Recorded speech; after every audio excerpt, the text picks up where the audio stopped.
Shalom, this is Daniel Stern of the Netivyah Bible Instruction Ministry coming at you from our building in downtown Jerusalem. Specifically today we are in the prayer hall of the synagogue.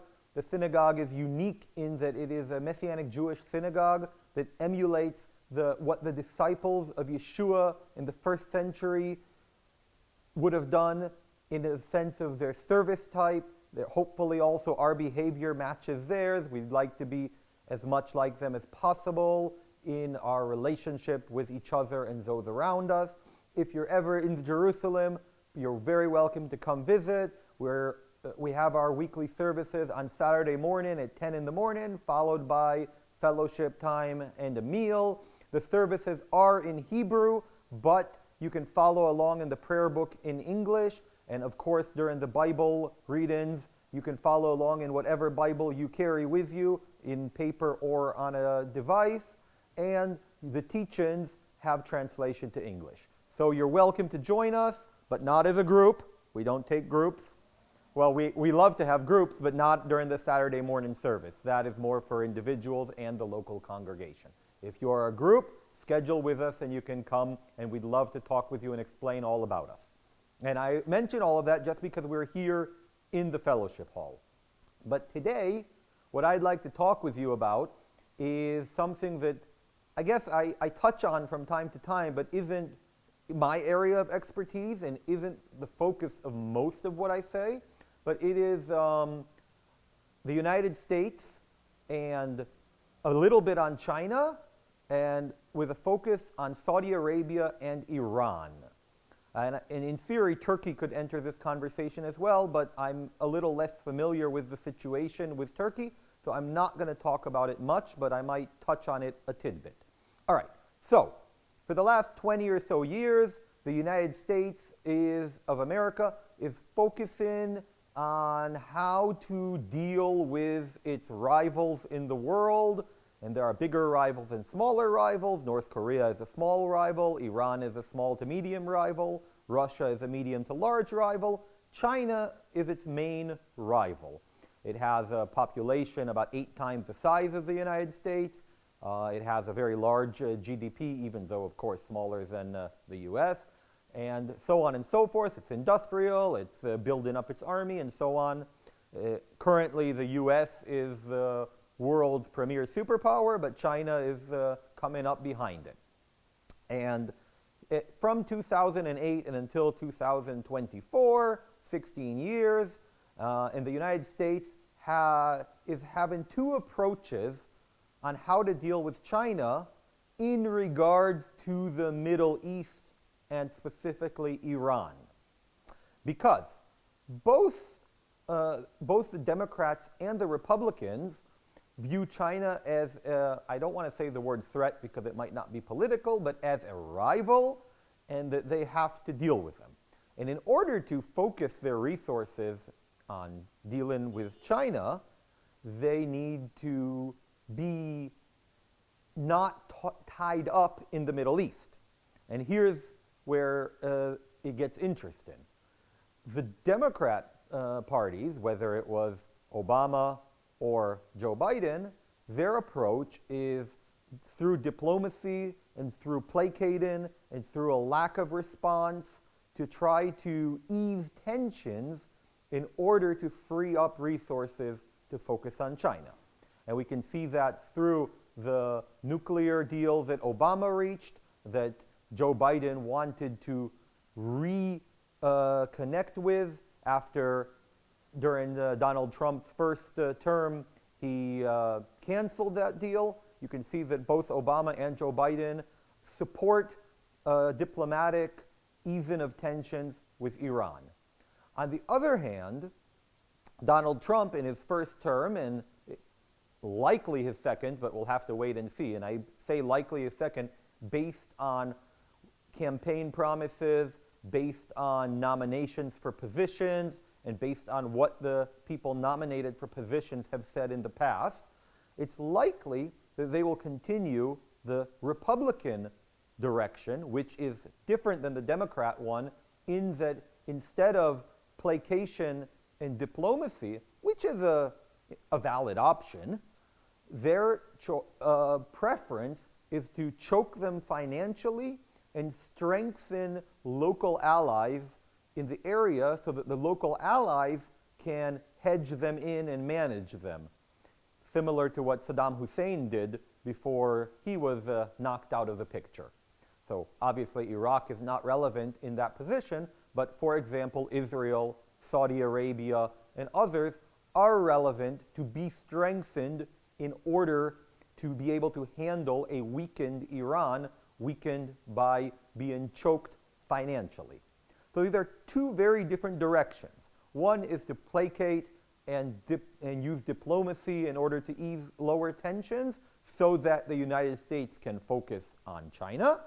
And the other is to choke them financially, respond militarily, such as the killing of Soleimani, the head of the Republican Guard during the Trump administration, and strengthen allies, local allies in the Middle East. So that's pretty much all I'm going to say about the U.S. two direction that is clear that they've been taken. But here's the thing. The fact that the United States is a democracy, and every 4 years the president is elected and might last as long as 8 years, and basically we can see that the Democrats and Republicans take turns ruling, whether it was Bill Clinton and then George Bush Jr., and then Obama, and then Trump, and then Biden, and then Trump. Whether it's 8 years or 4 years is less relevant, but every 4 to 8 years, and usually 4, there's a switch. And what that means is that they are not consistent in which approach they take. So if for 4 years you're choking them financially, and then for 4 years you're giving them lots of money in order to placate them, then the results are that both directions fail.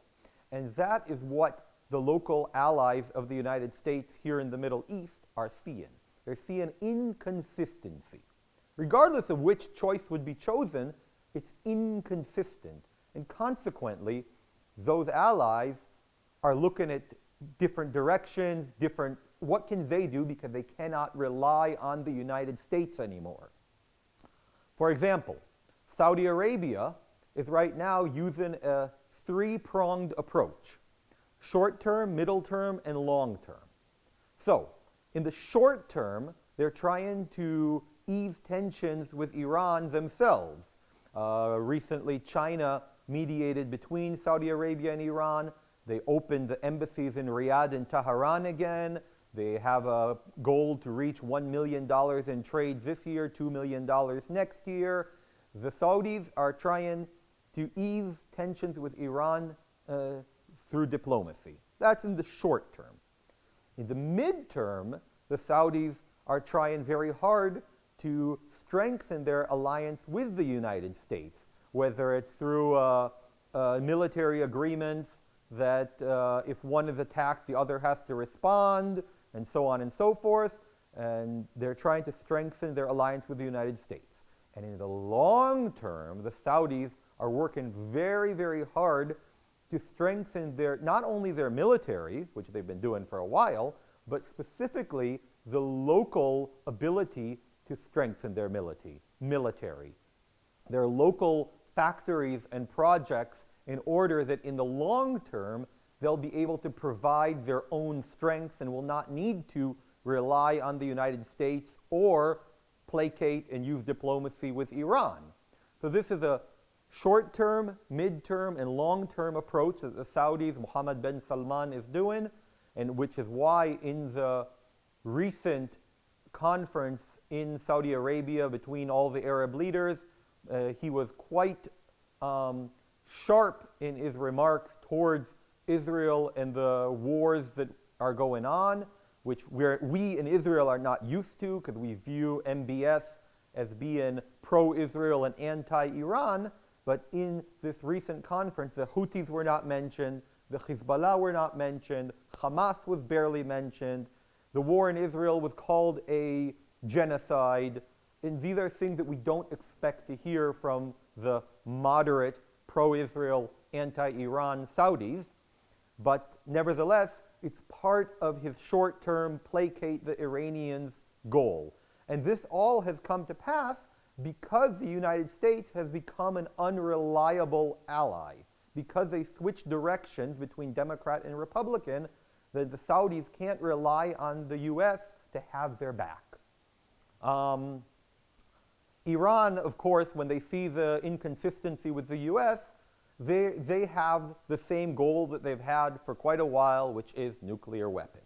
And they are advancing towards that goal, and they have been around for hundreds and thousands of years. Obviously, the Iranian Revolution and current Ayatollah regime has been around since '79, but the Iranian as a people and as a nation have been around for thousands of years, and they probably are not going anywhere anytime soon, but they look quite far ahead, and it's likely that they will be around and they can continue with their aspirations of going nuclear and wait for regime change in their opponents, in their enemies, whether it's in Israel by having Bibi Netanyahu go away and have a left-wing leadership, whether it's in the United States when in 4 years after Trump have, or in 8 years or in 12 years, have a democratic leadership, which is very pro-Iranian as we see, and we've seen many times.